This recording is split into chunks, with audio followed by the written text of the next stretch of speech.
The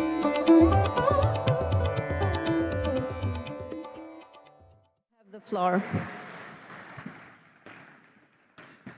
Dear colleagues, dear guests, this summit for which I thank the leadership of the United Arab Emirates is a key moment in our efforts to contain global temperature rise to within 1.5 Celsius.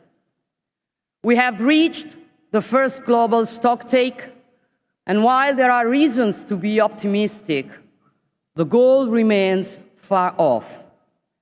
COP28 must be a turning point. We are called upon to set a clear direction and enact concrete actions, reasonable but concrete, such as tripling the world's renewable energy generation capacity by 2030 and doubling the global rate of annual energy efficiency improvements, as also outlined by the Presidency.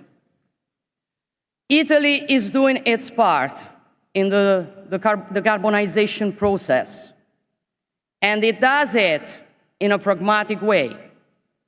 That means with a technology-neutral approach, free from unnecessary radicalism.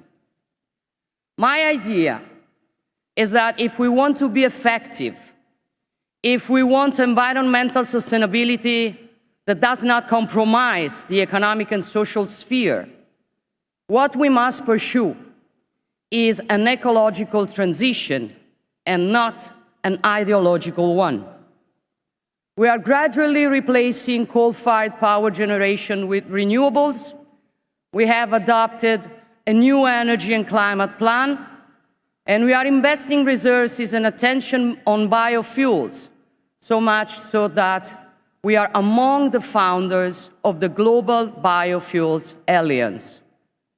In the European context, we have charted a path to carbon neutrality by 2050 and to reduce emissions by at least 55% by 2030. But we are also committed to ensuring through the EU Fit for 55 program a multi-sectoral approach that strengthens labour markets and mitigates the impact on our citizens.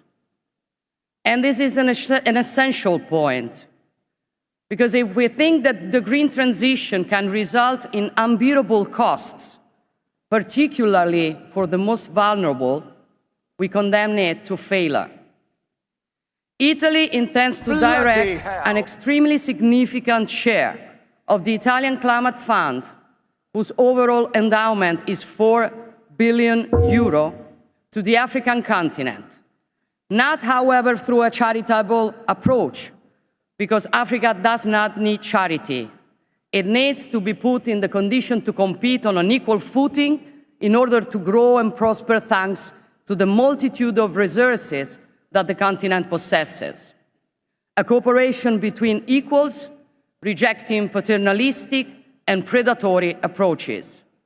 Energy is one of the cornerstones of the Mattei Plan for Africa, the cooperation and development plan on which Italy is working with great determination to build mutually beneficial partnerships and support the energy security of Africa and Mediterranean nations.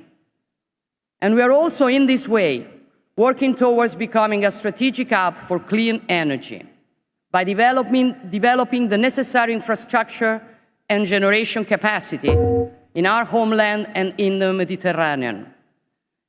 After the Rome Conference on Development and Migration, 2 new financial instruments were established to address the root causes of migration, combat human traffickers, guarantee the right not to emigrate. And we will continue to support the Green Climate Fund also in the next cycle.